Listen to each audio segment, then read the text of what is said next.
days after President Obama's so-called Kenyan birth certificate was unmasked as an obvious fake, 4 days after it was shown to be the rip-off of a certificate for some surprised man in Australia named Bomford, and 1 day after an anonymous blogger took credit for the fake, telling the birthers that they had been punked, WorldNet Daily conducted its own exclusive investigation, and it concluded in our #1 story that the Kenyan birth certificate, quote, is probably not authentic. The WND expose actually includes the posting of that anonymous blogger. Beginning with this, the Kenyan birth certificate, the one heralded by nutcase Orly Tates as the smoking gun. Next pictured the typewriter and special paper for making official-looking documents, then the crumpled certificate, then the payoff, "You've been punked." The blogger also provides a list of materials used in the forgery, but of course the Kenyan document was error-ridden on its face, which WorldNet Daily now grudgingly concedes after interviewing Kenyan government officials. Meantime, back at the funny farm, the aforementioned Ms. Tates, who was quite breathless about the Kenyan birth certificate. How much time do I have? I had bad experience in CNN with Kitty Pilgrim.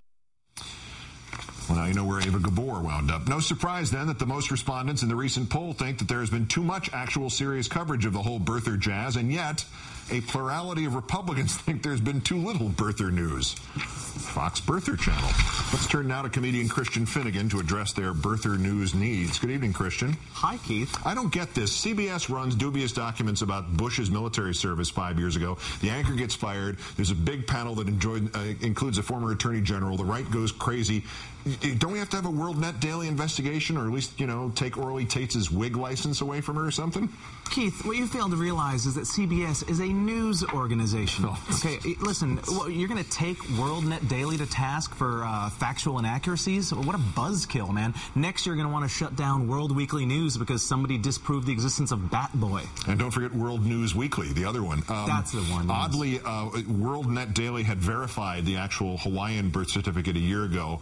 While they were having this sort of duplicity here, that there was a Hawaiian document and a Kenyan document, what do you think the argument was? That he was born in two places at once, or that there are multiple Obamas, or that Hawaii is in Kenya, or what? Keith, again, this insatiable need for facts and consistency. You don't think Barack Obama can be in two places at once? I don't put anything past that guy. He's one part Jeremiah Wright, one part Zelig, and one part Barack Angel mind freak. It's 50% Barack Angel mind freak, 50% something else, and 50% except without the something else. Hardy t-shirts. If you're Orly Tates, emigre dentist, correspondence school lawyer who calls the media brown shirts and seems to be doing an Ava Gabor impression, after your holy grail is revealed to instead be not holy grail but wholly fraudulent, you do what? By the way, Orly Tates, Emigrate Dentist sounds like the new Will Ferrell movie. Just because... With John C. Reilly as Orly Tates.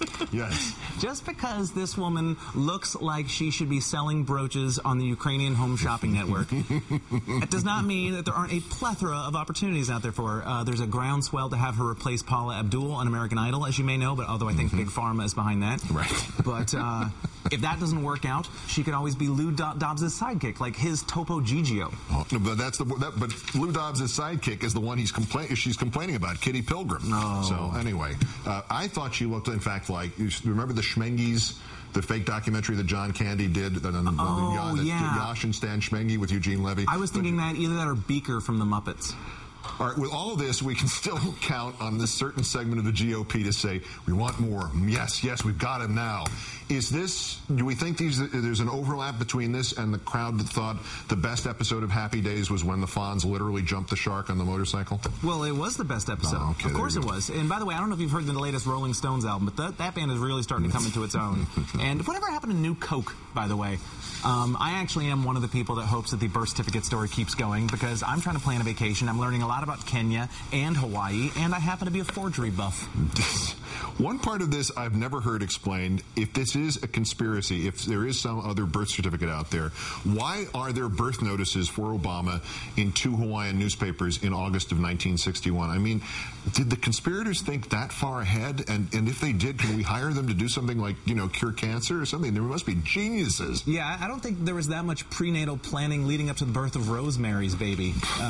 Next, we're going to find out that Obama's mother carried around a talisman filled with tannis root or something. But it is pretty flawless logic when you think about it. They're like, all right, we know this kid is going to be president someday, so we have to make sure that people think he was born in the United States. So where should we say he was born where he'll seem like the most American of Americans? I know, Honolulu. Anywheresville, USA. A veritable Bedford Falls, that Honolulu. Yeah, because that name Barack Obama, it's too Joseph Smith-like or John Jones or whatever. Christian Finnegan, who always has that distinctive name to fall back on if everything else fails, and it has not. Thanks for your time. Have a great weekend. By the way, Keith, in honor of the late John Hughes, I want to let you know I am and will always remain a duck man. There you go.